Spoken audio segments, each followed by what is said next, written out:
ಚಿಕ್ಕೋಡಿ ಬರುವ big breaking news ಬರ್ತಾ ಇದೆ. ಚಿಕ್ಕೋಡಿ ತಾಲೂಕಿನ ಕಬ್ಬೂರ್ ಟೋಲ್ ನಾಕಾ ಬಳಿ ನಡೆದ ಭೀಕರ ರಸ್ತೆ ಅಪಘಾತದಲ್ಲಿ ಇಬ್ಬರು ಸ್ಥಳದಲ್ಲೇ ಸಾವನ್ನಪ್ಪಿದ್ದಾರೆ. ನಿಪ್ಪಾಣಿ ಮುಧೋಳ್ ರಾಜ್ಯ ಹೆದ್ದಾರಿಯ ಕಬ್ಬೂರ್ ಟೋಲ್ ನಾಕಾ ಬಳಿ ನಡೆದ ಭೀಕರ ರಸ್ತೆ ಅಪಘಾತ, ಇಬ್ಬರು ಸ್ಥಳದಲ್ಲೇ ಸಾವನ್ನಪ್ಪಿದ್ದಾರೆ ಅನ್ನುವಂಥ ಸುದ್ದಿ ಸಿಗ್ತಾ ಇದೆ. ಇನ್ನು ಇನ್ನಿಬ್ಬರು ಗಂಭೀರ ಗಾಯಗೊಂಡಿದ್ದಾರೆ.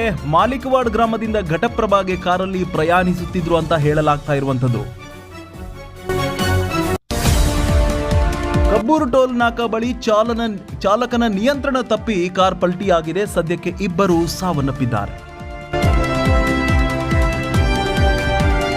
ಇನ್ನು ಸ್ಥಳಕ್ಕೆ ಚಿಕ್ಕೋಡಿ ಪೊಲೀಸರು ಆಗಮಿಸಿ ಪರಿಶೀಲನೆಯನ್ನು ನಡೆಸಿದ್ದಾರೆ. ಇನ್ನು ಗ್ರಾಮದಲ್ಲಿ ಶೋಕದ ವಾತಾವರಣ ಸೃಷ್ಟಿಯಾಗಿರುವಂಥದ್ದು ನೀವು ಚಿತ್ರದಲ್ಲಿ ನೋಡ್ತಾ ಇದ್ದೀರಿ. ಕಬ್ಬೂರ್ ಟೋಲ್ ನಾಕಾ ಬಳಿ ನಡೆದಿರುವಂತಹ ಒಂದು ಭೀಕರ ರಸ್ತೆ ಅಪಘಾತ ಇದು. ಚಾಲಕನ ನಿಯಂತ್ರಣ ತಪ್ಪಿ ಅಲ್ಲಿಂದ ರಸ್ತೆ ಪಕ್ಕದಲ್ಲಿ 2-3 ಪಲ್ಟಿಯಾಗಿ ಕಾರ್ ಒಂದು ಕಡೆ ಬೀಳತ್ತೆ. ಅದರಲ್ಲಿರುವಂತಹ ಇಬ್ಬರು ಸ್ಥಳದಲ್ಲೇ ಅಸುನೀಗ್ತಾರೆ.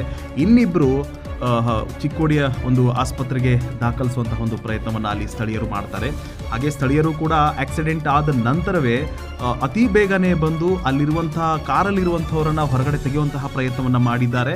ಇದರ ಜೊತೆಗೆ ಚಿಕ್ಕೋಡಿ ಪೊಲೀಸ್ ಠಾಣೆಯಿಂದ ಪೊಲೀಸ್ ಅಧಿಕಾರಿಗಳು ಕೂಡ ಬಂದು ಈಗಾಗಲೇ ಪರಿಶೀಲನೆಯನ್ನು ಮುಂದುವರಿಸಿದ್ದಾರೆ. ಸದ್ಯಕ್ಕೆ ಏನು ಮಾಲಿಕವಾಡದಿಂದ ಘಟಪ್ರಭಾಗೆ ಹೋಗ್ತಾ ಇರುವಂತಹ ಒಂದು ಮಾಹಿತಿ ಇತ್ತು. ಮಾಲಿಕವಾಡ ಒಂದು ಗ್ರಾಮದಲ್ಲಿ ಸದ್ಯಕ್ಕೆ ಒಂದು ದುಃಖದ ವಾತಾವರಣ ಸೃಷ್ಟಿಯಾಗಿರುವಂಥದ್ದು. ವರದಿ ಸತೀಶ್ ಅನ್ನಕ್ಕಿ, ಪರ್ವಾ ನ್ಯೂಸ್, ಬೆಳಗಾವಿ.